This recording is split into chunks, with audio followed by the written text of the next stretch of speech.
And let me welcome. I'm holding up a book right now because if you can see, this is a book that I Oh, have, a lot, spent lot a of lot of bookmarks. time. Yeah, I spent a lot of time because when I started reading it, I got pages turned back, dog-eared, and I have all of these markers because I was at every page floored.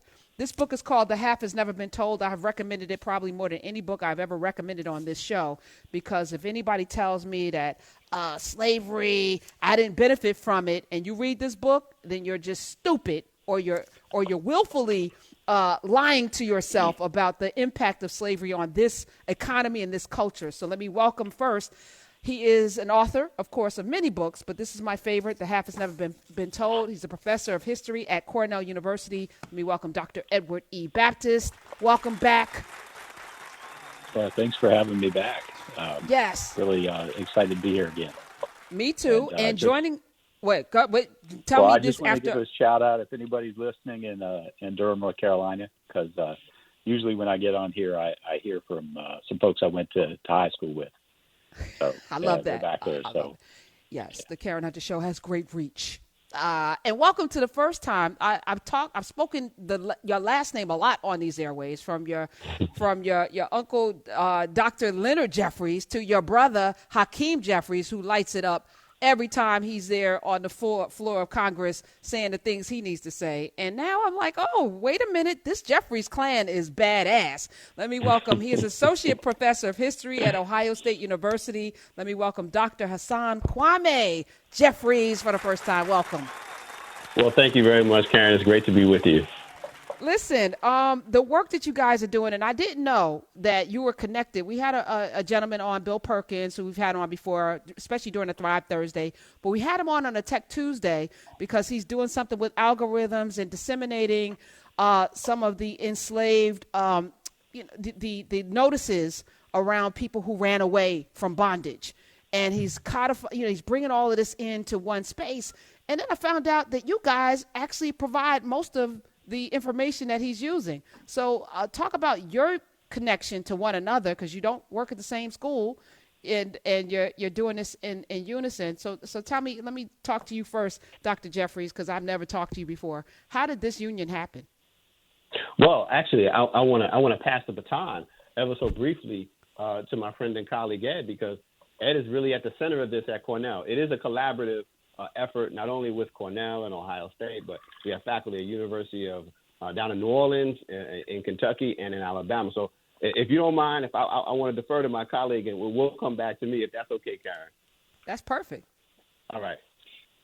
yeah, so our project is called Freedom on the Move, and it's a database of so-called runaway slave ads. We refer to them frequently as self-liberating people, and you had Bill Perkins on last week, and I thought he did a great job sort of talking about some of the main issues and talking about the work that he's doing kind of in collaboration with us. So we're getting a lot of data. He's getting the data into great shape with artificial intelligence and with getting the transcripts together, and we're sharing data back and forth. So these projects are very much in cooperation. What I wanted to do this week was maybe if we had the chance to talk about some of the ways that people can actually get involved in this project beyond academia, beyond computer programmers, but the way that people can use it in schools and museums and community groups and genealogy and things like that. And that's a big part of why Professor Jeffries is on board with the project because of the outreach that he does to try to improve the teaching of history in this country, which, as you know, could use some improvement. You're very understated, sir, Dr. Baptist. Dr. Jeffrey, why is this important? Because as Bill Perkins was talking about it last week, I was reminded, we have these narratives. Again, usually when I went to school, slavery was taught. It was 2 pages in my history book. It mostly had like black people in the holds of ships. It talked about it from a very, kind of victim standpoint. They didn't talk about people running away. They didn't talk about the Maroons. They didn't talk about the Haitian Revolution, not any long, or how it impacted this government and how, fugitive slave laws impacted everything else. And 3/5 compromise, we never made that connection. Why is it important for us to know that people ran away? They ran away a lot. They ran away with life and limb at risk. Why is that an important conversation? Well, so we avoid approaching the history of enslavement in America like Kanye West, right? Thinking about black folk as being complicit in their own enslavement. Right? When we study resistance, what we're actually doing is saying that black folk were not complicit in their enslavement. In fact, they fought back. The true freedom fighters in American history are not the patriots we celebrate on the American Revolution. I mean, they were fighting for something, but they weren't fighting for the true liberation of all people. That fell to the shoulders of black folk over the centuries as they resisted their enslavement. And if we don't study resistance, we wind up really miseducating, not just black students or students of color. We're miseducating everybody. You know, too often I have a friend, a literary performer out of Boston by the name of Reggie Gibson, and he said something really profound. He said, we as Americans actually hate history. What we love is nostalgia. We love stories about the past that make us feel comfortable about the present. And so so our resistance to resistance is that, wait a minute, if people are resisting, then there's something more going on than we thought. And so that really is a wonderful point of entry, not only to humanize and truly understand what it is that black folk were doing, but really to understand what was this nation about, right? If you're resisting, then you got to be resisting something. And the way in which slavery, and Ed lays out so beautifully in his book, The Half Has Never Been Told, how deeply entrenched the institution of slavery was in all aspects of American life, particularly economic and political. And so we got to get away from nostalgia. We got to get away from the Disney version of history. And that means confronting some of these difficult aspects of our past and focusing on the ways in which African Americans were engaged in this multi-generational struggle for what you always say, freedom, right? Securing their freedom from the moment we land on these shores, literally up until the present. Give us a couple. Dr. Baptist, when I read about Patsy in here, this is one of the stories that stuck out most to me because this is a woman that we saw immortalized on the big screen by Lupita Nyong'o in 12 Years a Slave. But when you write about her in this book, what I walked away with was this notion of evolution within a generation, and it shifted something in my spirit, which is why this book is so dog-eared, because what you were saying is that because of the whip, this little woman had to pick 500 pounds of cotton every day or else. And it allowed her to separate the hemispheres of her brain to have more dexterity to pick more cotton because she would be beaten if not. And she became the standard on that plantation for everybody else. And I thought about the enormous burden of that, right? And what that did to her psyche, not just the evolution, but how many more Patsies were there? So I look at her as kind of a microcosm of so many of our ancestors in this space of bondage who had to shift and change their internal makeup to do more than a cotton gin, to do more picking cotton than a machine. Give us some of these stories of people who ran away, because that story changed my life. Tell us something of folk that we wouldn't know about. Yeah, that's a great question, because if you sort of flip the Patsy story, which is crucial and real, but if you flip it around, you see that, in fact, resistance was also ever present, right? And it was a way in which people did evolve themselves and transform themselves into something else. And along the way, discover concepts of freedom that I would argue no human being had ever been able to enunciate, right? And to build movements that nobody had been able to build before. I mean, a great historian of abolitionism, Manisha Sinha, makes the point that it is really African Americans who create abolitionism in this country, and through that they create everything that we understand as progressive politics in this country comes ultimately out of that taproot of abolitionism. And if we look at that, the basis of abolitionism is people running away. And building a movement out of solidarity, people escaping. A great example of that that you might not have heard of is in Ithaca, New York, where I live, that in the city cemetery, there's a gravestone to faithful Daniel Jackson. And this is a man who escaped from slavery in Virginia, came all the way up to Ithaca, New York in the 1850s, managed to establish a home for himself, and then went back and got his mother out of slavery. And she was in her 70s at that time. I have no idea how they got out from Virginia. I have no idea how they made it up to Ithaca. with the Fugitive Slave Act going on and with a reward on their heads, right? With the entire federal government arrayed against them. And yet they did that, right? And he established a life here. He brought his mother and helped to create a community that really, I mean, the institutions built in that generation of people who got out of slavery here in the Ithaca African American community that persist to this day, right? That are still giving life to people to this day.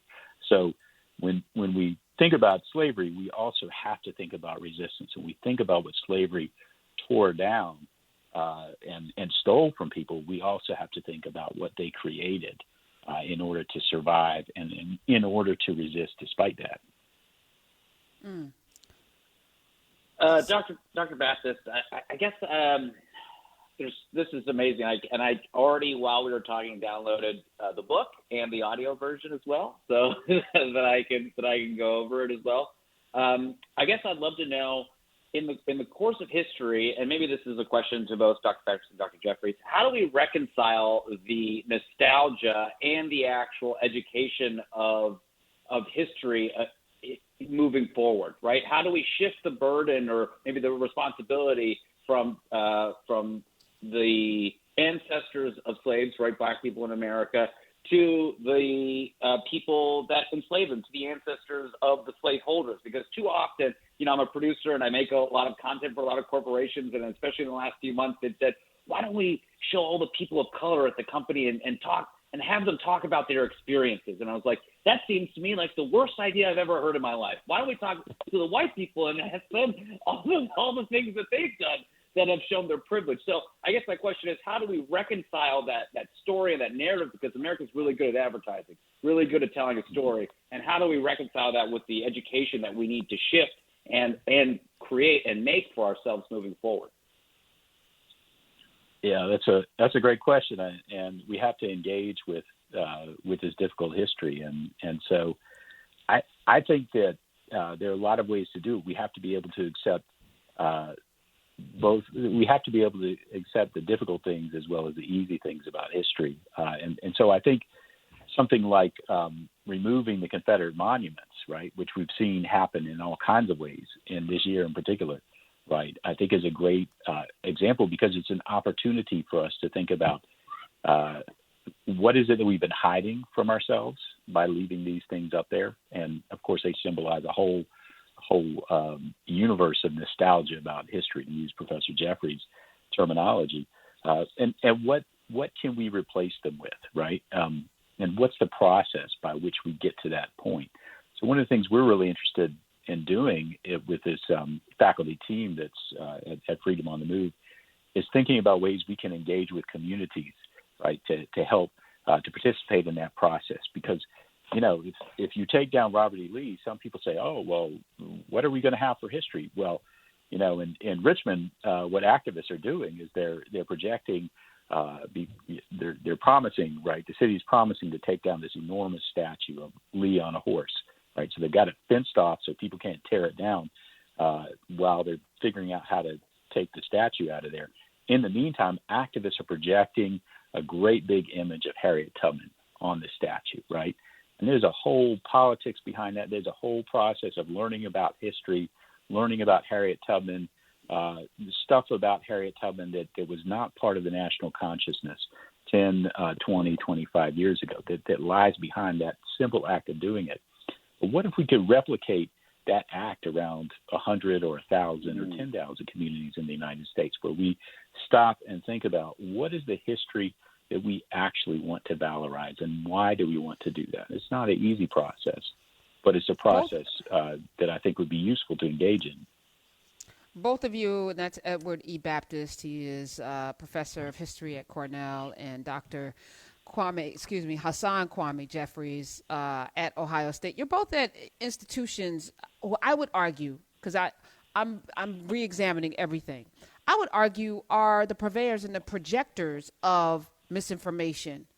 They are really the bastions of this nostalgia, right? Because history is very, very, it's not science, it's not math, it's not absolute. It is really just determining who is telling the history and through what lens, right? And you guys have studied it. You're at the highest level, and I think we failed miserably. to get it right. And so how do you reconcile with that at the schools that you're in, many of whom may have some roots in in the bondage, may have participated in it on some level. You're now seeing many of these institutions having reparations, Brown and other places that, actually made slavery viable. How do you reconcile with that as professors? Well, I'll jump in here. One, there are a range of institutions, of course. And so there needs to be an accounting of the involvement, particularly sort of East Coast and some of the older institutions, of their involvement, their complicity, their support, their strengthening of the institution of slavery. I'm personally at Ohio State. Ohio State is a land-grant university, comes about after the era of slavery ends. But Ohio State has a long history of segregation and racial discrimination that's rooted in the same beliefs that maintain the institution of slavery, that being white supremacy. And at the same time, we also have to reconcile. Now, this is a very distinctly sort of northern thing, right? Where Ohio comes in as a free state, for example, and white Ohioans are very proud of themselves for being a part of a free state. But the reason why Ohio came in as a free state in 1803 is because white Ohioans didn't want black people in the state, whether they were enslaved or free. And so Ohio doesn't have to deal with a slavery legacy, but it has to deal with a white supremacy legacy. And so so everybody has work to do. But I will also say this. There are a growing group of scholars, and we've always had black scholars who have been on top of this. But now in these major white, predominantly white institutions, there's a growing group of scholars, and that is foremost among them over the generations, over the last couple decades, that have been setting the record straight. But part of the problem is we haven't had that trickle-down education yet. It hasn't reached and infiltrated appropriately enough into the school. So while we may be able to talk about this, and this is why Freedom on the Move is so important, because it's a way to get the elementary and the high school and the middle school teachers and students engaged in this truthful accounting of the past, we haven't gotten there yet. And that's going to be critical, because we cannot continue to miseducate generations. So by the time we get to our students and they wind up in Cornell and Ohio State and elsewhere, they have these knowledge deficits on basic facts of the American past.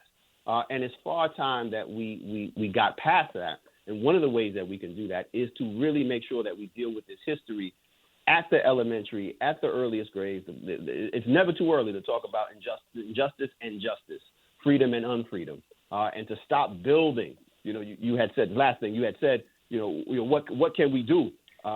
Senator said, we have to stop empathizing with creating empathy for enslavers, right? Like, we do this with our children, right? We're going to celebrate President's Day in Washington and Jefferson in first grade and second grade. We're building empathy for enslavers. And so by the time we get to the eighth grade in Ohio, for example, and we want to talk about American history, and we wonder why our students can't connect with enslaved folk and have no empathy for enslaved folk, that's because we've been building up these enslavers without calling them that. And then now they're shook. They're like, well, who am I supposed to believe? So we have a lot of work to do. It has begun in the academy for sure, but we're still working on getting it into the schools, getting it into people's hands on the ground. Dr. Jeffries, what could allies like myself that aren't in elementary or high school anymore, as much as I'd love to go back to high school, what can guys like me do that are trying to, I talk to a lot of people. I get to talk to people on here. I got to talk to people all over the place. And I love to try to share things. Like, I share books and all these things. But I'm not an academic. What can I do, or what can allies do to kind of help forward this process along, or help forward this mission along? Well, this is the beauty of the moment in which we live. I mean, so much information is now accessible online and through various media. So it's all, we are always learners. Learning never stops, right? So we should always be continuing to try to learn ourselves. But we're also in a very important political moment.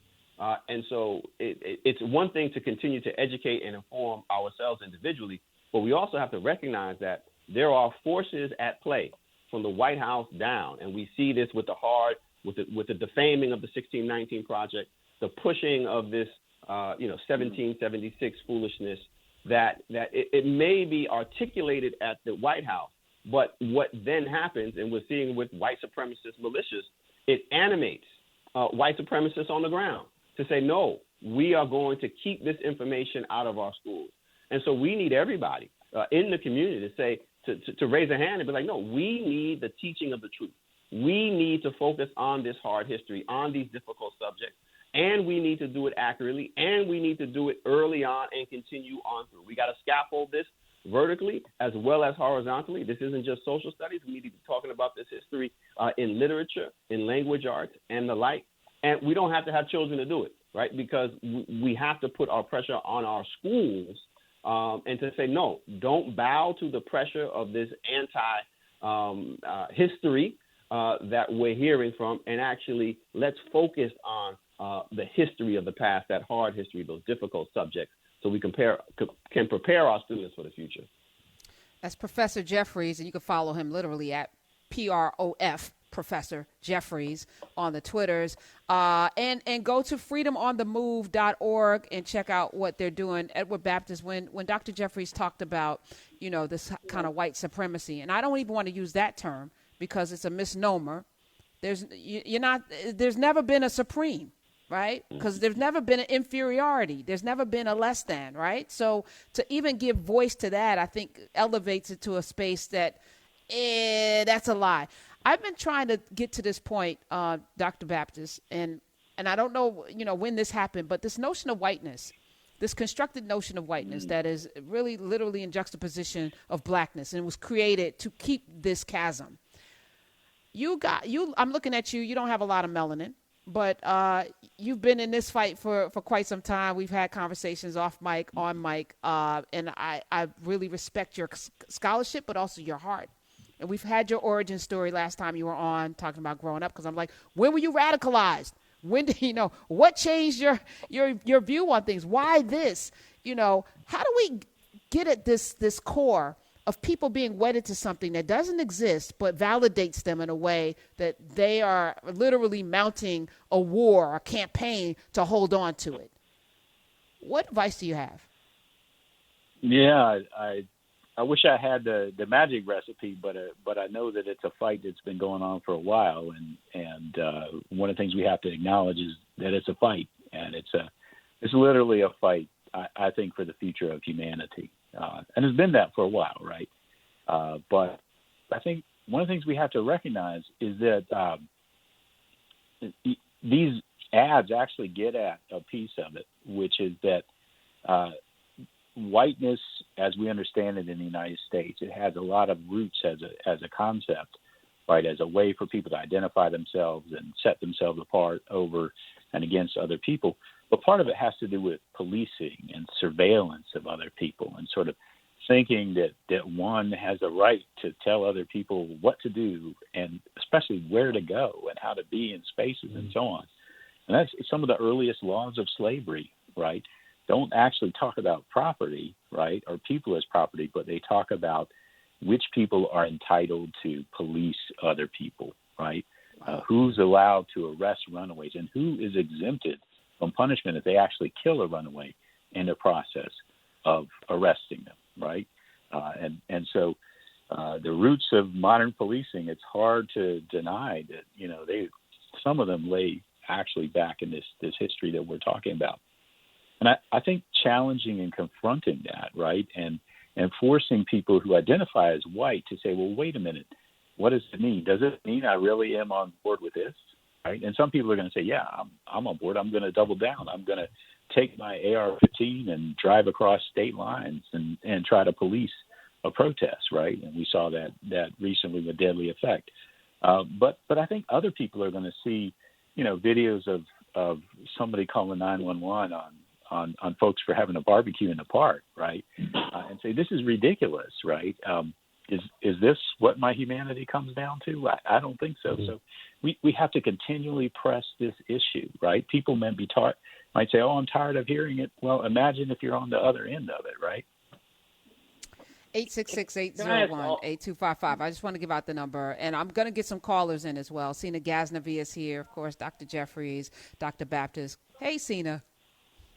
I guess this is a question for maybe all three of you. I hear this feeling of optimism and the mission-driven and the goal-oriented approach, but are you all optimistic actually about the future? because I have found myself not necessarily optimistic. In fact, I find myself the complete opposite, especially in the last, a coronavirus aside, even if there wasn't a pandemic, right? I would still be in a very not optimistic place.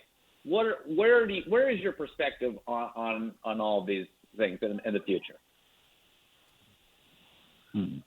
Dr. Jeffries. Oh, you don't jump at once. Yeah. Go ahead. Dr. Jeffries, hit it first. Don't all speak at once, right?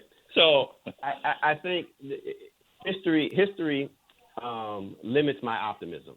And so I am not particularly optimistic in terms of the short term for dramatic change, for moving this nation, this country, this world in the direction that we need to go.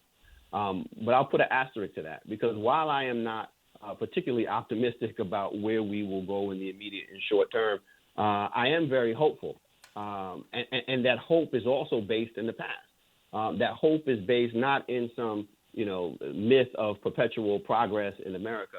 The hope is based on knowing that you have always had people who were willing to fight to create change, right? And we're seeing another generation right now in the street.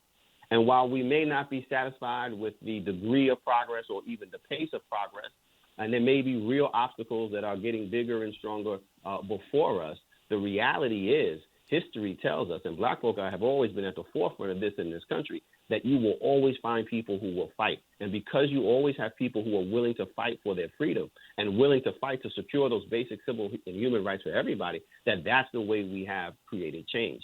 It will come at a cost. There will be sacrifices, but there have always been people from the Middle Passage on forward.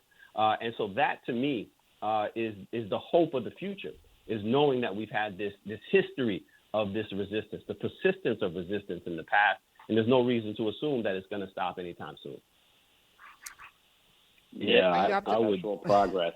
Thank you. It's going to stick with me. Sorry, go ahead, Dr. Baptist. Oh, sure. I just want to, first of all, co-sign that. And I think back to June when the protests after the murder of George Floyd started to heat up. And there was the morning I was working outside, and I just started thinking of, by that point, literally millions of people coming out on that weekend to protest in the streets. And the power of that is just incredible. I found myself literally laying on the ground, looking up at the sky, saying, "Oh my God, this is a powerful, powerful force." And it's a force so powerful that it really can't be governed, right? It's a force for human freedom that once it's unleashed can only be put back in the bottle by the people themselves, by them saying, "Okay, we're tired, we can't do it, or we have to go, or we're scared, or something." And there's lots of reasons to feel that way. I'm not knocking them, but a government can't control that level of power. It's just not possible. And so when large numbers of people come to the same conclusions as the seemingly small numbers of people who've been working, bringing the ball forward, year after year, organizing, working really in the dark, running away in the dark, right? Then they can literally change the world. It happened in the American Civil War, which really in many ways was a massive slave rebellion. It happened in the American Revolution. You could talk about 1776. Let's talk about the 1,000 or more enslaved Virginians who went to join with Lord Dunmore and fight against the George Washingtons and the so-called patriots. It's happened many times in U.S. history, and the result has been change. The question is, what kind of change do we want? Are we going to be able to keep the energy moving forward? What is the outcome of the election going to be, and how is that going to shape this kind of change? And I don't know the answer to that, but I do firmly believe that people collectively have the greatest power. They have more power than repressive forces. 866-801-8255. I'll answer that after they leave, because I want to get the callers in. Professor Hunter. Okay. Joe in D.C. has been holding on. Welcome to the Karen Hunter Show. You're on with Sina Ghaznavi at Sina Now, Professor Jeffries at Professor Jeffries, and Professor E. Baptist at Ed_Baptist, like John, on the Twitters. Hey, Joe. I think you mean Jay, right? Okay, Jay. That's good. Yes, ma'am. Hey, Thank you very Jay. much. I got a question for you.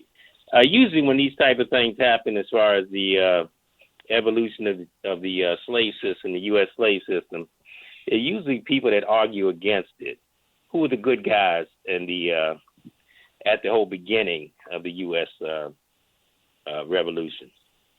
Thank you very much. Were there good guys? You're welcome. Jay, thank you. Were there good guys? Whatever that means, because it's all perspective, right? History is perspective, right? So at the time that these framers got together, I was talking about Jefferson earlier because I'm watching Ta-Nehisi Coates with Oprah, and I'm about to read the Water Dancer or whatever. And, he went back to Monticello. Jefferson's a hero. He's on our $20 bill. We think of him as this great erudite thinker who framed this Constitution. He's a brilliant man, but he owned more than 600 people. He raped Sally Hemings, had children with her, held people in bondage, didn't free his own children. Like, one could say he was despicable, but it's perspective, right? At the time, everybody was doing it. Was it bad if everybody was doing it? Well, I would say that everybody wasn't doing it, right? Certainly there are, you got a million enslaved folk who are like, hey. Oh, Jackson. I'm sorry. Let me correct. Hold on. Let me correct myself. It's Jackson that's on the 20. Jefferson is on the nickel? He's on the nickel. And the $2 bill, which nobody uses. I apologize. Yeah. Go ahead. I'm sorry to interrupt you. I just need to correct myself in the moment. No, you're fine. I think it's important to realize and recognize that not everybody was doing it, right? Like Jefferson, Madison, Washington, they all have boys, right? Like Madison has boys who he's inviting over to dinner, and Dolly Madison, has her enslaved folk making him ice cream, right? And they're telling him what you're doing is wrong, right? Like and you're going to pay a price for it. And what is Madison's response and Jefferson's response to their boys, their people? They're like, oh, yeah. Actually, we know you're right. Right? I mean, they're literally like, yeah, this is wrong. We know it's wrong. But you know what? We can't give it up because we have too much personally invested. Like this wasn't we look back at this history, right? And so there are always good folk. There are always folk who realize that this stuff is wrong, right? On either side of the color line. But we look back and we pretend, right? Like somebody like for Madison, that somehow slavery, this is the architect of the Constitution, that slavery was like a side hustle for him, like a side gig. This dude was a third generation enslaver. This was the family business. And it's the same thing with Jefferson. It's the same thing with Washington in terms of moving in and out of the industry. Like, this is what they did. But there were always people around them who said that what you're doing is wrong. And so one of the things that we always have to push back on is this notion of trying to rationalize away evil. Well, they just did it because everybody else was doing the same thing, right? They didn't know any better. They were just men or women of their time. And it's like, no. Even they themselves wrote that it was wrong, but they didn't have the moral courage to step away from this evil institution. What about Ben Franklin?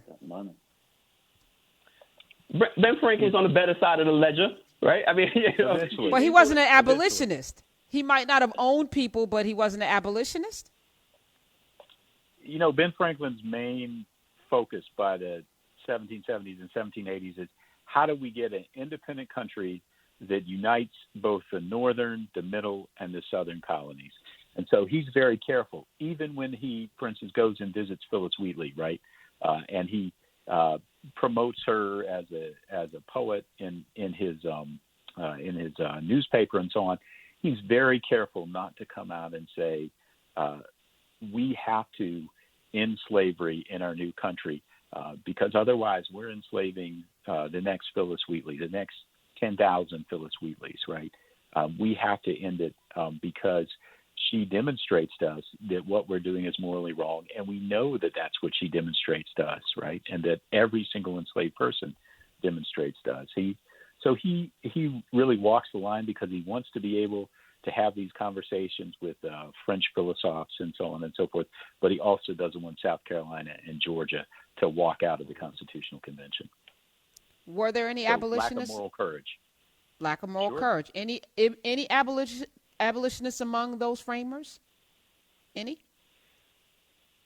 Among the framers themselves, they're pretty hard to find, but they were getting pushed. First of all, by 1 million enslaved people, and there were whites as well. Anthony Benezet, somebody who Franklin knew in Philadelphia, really was the first well-known white abolitionist in the United States, and he made a huge contribution to getting the critique of the Atlantic slave trade out there in front of the eyes of people who maybe we're sort of sitting on the fence about whether or not this was something that demanded their moral choice or not. You came on, and we're going to continue this conversation. We're going to have you back many, many times. I don't know why it's taking this long to have you back, Dr. Baptist. Oh, because I wanted to have you in studio. And then during COVID, I could have you in studio. Yeah. Look at this. And now I got Dr. Jeffries who can come in anytime from Ohio. Anytime. This is wonderful. Not that COVID's wonderful, but it has connected us in a way I never imagined. How can we help Freedom on the Move? You said this is for us, that we can participate. freedomonthemove.org is where people can go. What do we do when we get there? So what you can do is you can sign up, you can get an account, you can go in there, you can help us to transcribe or take information out from particular ads. But what's maybe even more important than that, and that's the sort of crowdsourcing part of it, right? But what's even more important than that, I think, is if you're part of a community organization, if you're interested in genealogy, if you're interested in local history, if you're interested in replacing those Confederate monuments with something that's actually about freedom, start to talk about it in your local community. If you're interested in education, Professor Jeffries made a great case for why education, public education is important, whether or not you have kids, right? Because it's shaping your own future, what kind of community you're going to live in. Advocate for curriculum that includes this kind of education about history. Professor Jeffries can talk about the wider curriculum that he's been involved in developing, and you can advocate for that as well. Yeah, so and as a supplement, one of the projects that I've been working on is with Teaching Tolerance, which is the educational wing of the Southern Poverty Law Center. And over the last couple of years, we've developed a framework for teaching and understanding American slavery. So there's a framework for educators with resources for high school, middle school. We just finished up one for the elementary school. There's a podcast that I host that is for teachers, but then there's also called Teaching Hard History. That the first 2 years we did, the first year on American slavery, second year on the enslavement of indigenous people, and this year we're looking at the Black freedom struggle, civil rights. And so we're sort of bringing it forward. And so this isn't just for, it's hands-on work for educators, and this is teachers, and this is how you can approach it and teach it. But it really is for everybody. I mean, to go back to Sina's question of what can I do and how can I continue to learn, there are those resources where we have to be continually engaged in this process of learning. We have to be lifelong learners because we also have a lot of unlearning to do, and that process also never ends. Well, we're going to continue to beat that drum here on the Karen Hunter Show. You guys have an open seat at this table anytime. It's a pleasure meeting you for the first time, but I feel like I know you, Professor Jeffries and Edward Baptist. One love, brother. You will, of course, have dramatically impacted my life. Thank you guys so much for being here today. Appreciate Thanks so you. much, y'all. Thank you so much. Yeah, Freedom on the Move, freedomonthemove.org. We're going to continue to talk.